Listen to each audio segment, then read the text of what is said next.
RG Kar file খুলল নতুন সরকার। সরকার হওয়ার পর অর্থাৎ মুখ্যমন্ত্রী পদে শপথ গ্রহণের 6 দিনের মধ্যে শুভেন্দু অধিকারী কড়া পদক্ষেপ নিল, যেখানে 3 জন আইপিএস অফিসারকে একেবারে সাসপেন্ড করে দেওয়া হলো। ক্ষমতায় আসা 6 দিনের মধ্যেই পদক্ষেপ। প্রথম পদক্ষেপেই বড় সিদ্ধান্ত মুখ্যমন্ত্রীর। এক ধাক্কায় সাসপেন্ড করা হলো 3 পুলিশ আধিকারিককে। তদন্তকে বিপথে চালিত করার অভিযোগ, পরিবারকে ভুল বোঝানোর অভিযোগ, অভয়ের পরিবার ঘুষ দেওয়ার চেষ্টার অভিযোগ, অর্থাৎ অভয়ের পরিবারকে ঘুষ দেওয়ার চেষ্টার অভিযোগ।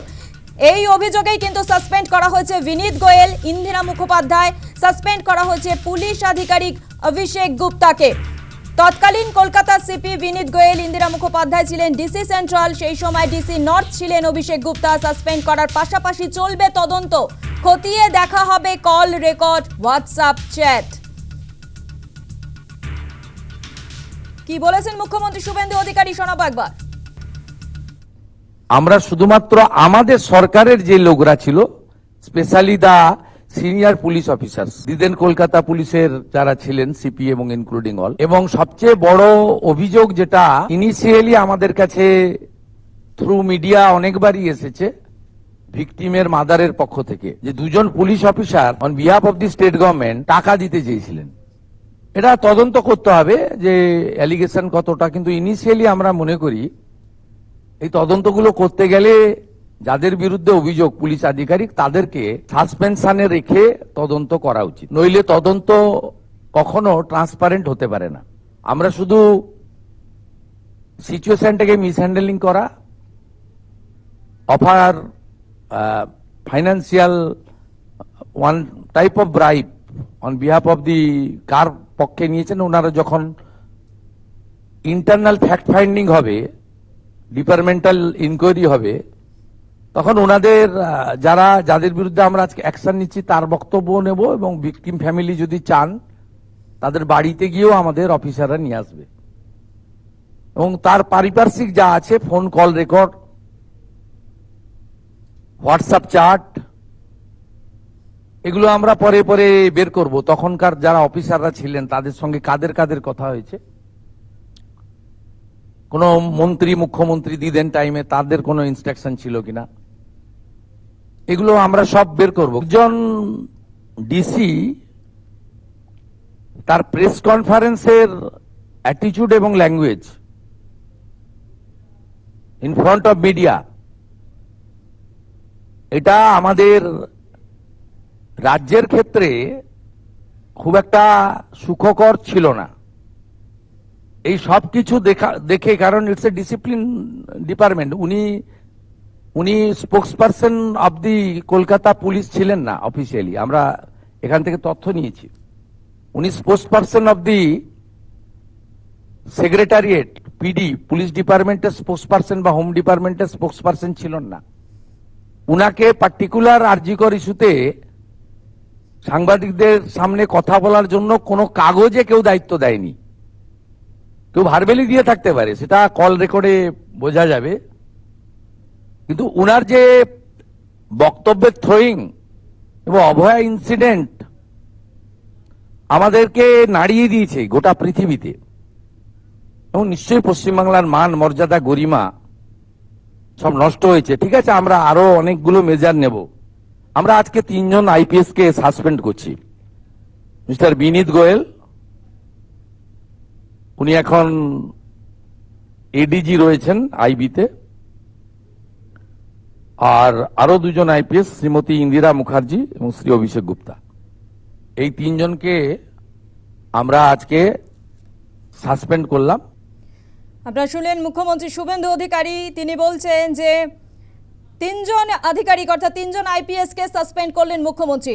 এবং এই সাসপেনশন নিয়ে অভয়ার মা তিনি কি বলেছেন, তথা বিজেপির বিধায়ক পানিহাটি বিধানসভা কেন্দ্রে কি বলেছেন তিনি, শোনাবো। আমরা যখন হসপিটালে ঢুকেছি তখন বিনীত গোয়েল এবং সোপিয়া মল্লিক, মুরারীধর শর্মা ভেতরে ছিলেন। তাদের উপস্থিতিতেই ভেতরে যারা ছিল, ইন্দিরা মুখার্জি তিনি প্রেস কনফারেন্স করে দেখিয়ে দিচ্ছিলেন অভিক বিরূপাক্ষ, দেবাশিস সোম, তারপর প্রসূন চট্টোপাধ্যায়, এরা নাকি বিভিন্ন ধরনের এক্সপার্ট ছিল। এটা ইন্দিরা মুখার্জি মিথ্যে কথা বলেছেন প্রেস মিট করেই। তাই অভিষেক গুপ্তা আমাদের বাড়িতে টাকা নিয়ে এসেছিলেন এবং আমাদের এই যে এমএলএ, তারপর এই যে চেয়ারম্যান এবং আমাদের পাশের বাড়ির সঞ্জীব মুখার্জি, এরাই ডেকে নিয়ে এসেছিল টাকা দিতে। তো টাকাটা ওনাকে কে দিয়েছিল, আইপিএস আমরা জানি না,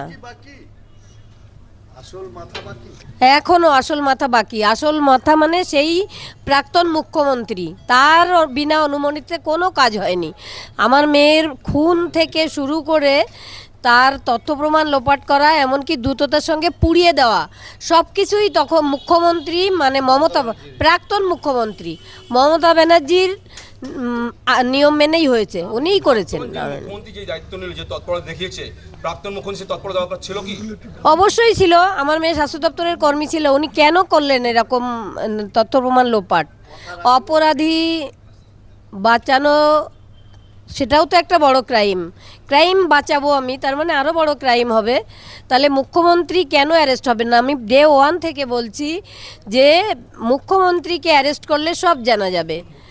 প্রাক্তন মুখ্যমন্ত্রী মমতা ব্যানার্জি, এখন আর মুখ্যমন্ত্রী নেই, উনি মমতা ব্যানার্জি। আমি বলেছিলাম 14 তলা নবান্ন থেকে ওনাকে না নামালে আমি মেয়ের বিচার পাবো না। এবার দেখুন কেন বলেছিলাম এই কথাটা। আপনাদের আরও একবার জানাবো, বড় পদক্ষেপ সরকারের। ক্ষমতায় আসা 6 দিনের মধ্যে 3 আইপিএস অফিসারকে সাসপেন্ড করলেন মুখ্যমন্ত্রী শুভেন্দু অধিকারী, এবং এই সাসপেনশন নিয়ে কি বলছেন অভয়ের বাবা, শোনাবো। এই ঘটনাটা আজ থেকে প্রায় 2 বছর আগে যখন আমার মেয়ের সঙ্গে এই ঘটনা ঘটেছিল, তখনই হতে পারতো। তখনকার তৎকালীন মুখ্যমন্ত্রী মমতা ব্যানার্জি এই জিনিসটাকে ধামাচাপা দেওয়ার জন্য আরও বেশি করে কোনো ব্যবস্থাই নেননি। তবে উল্টে বিনীত গোয়েলকে প্রমোশন দিয়েছেন, সবাইকে প্রমোশন দিয়েছেন।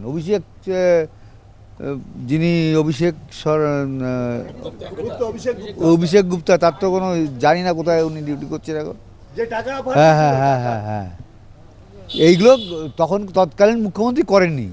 সুতরাং এখন বর্তমান যে মুখ্যমন্ত্রী আছেন তিনি করবেন, এবং পশ্চিমবঙ্গে যত নারী নির্যাতনের ঘটনা ঘটেছে বর্তমান মুখ্যমন্ত্রী সেগুলো বিচার দেওয়ার চেষ্টা করে দেবেন। আমরা তো আমাদেরও লড়াই করে আসছি, অবশ্যই ভরসা পাওয়ার জন্য, বিচার পাওয়ার জন্যই লড়াই চালাচ্ছি। লড়াই আমাদের চলতে থাকবে যতদিন আমরা বিচার না পাবো।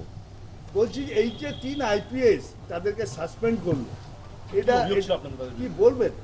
এটা তো প্রথম থেকেই বিনীত গোয়েল তো প্রেজেন্ট থেকে আমাদের ওই সেমিনার রুমে ঢুকতে দেয়নি। বিনীত গোয়েলের একটা ফোন বাড়িয়ে দিয়েছে, মুখ্যমন্ত্রীর সঙ্গে কথা বলুন। মুখ্যমন্ত্রীর সঙ্গে কথা না বলা পর্যন্ত আমাদের মেয়ের মুখটাও দেখতে দেওয়া হয়নি। 3.5 ঘন্টা আমাদের আটকে রাখা হয়েছে। অমানবিক নির্যাতন এই বিনীত গোয়েলের নেতৃত্বে ঘটেছিল, এই জন্য বিনীত গোয়েল শাস্তি পেয়েছে।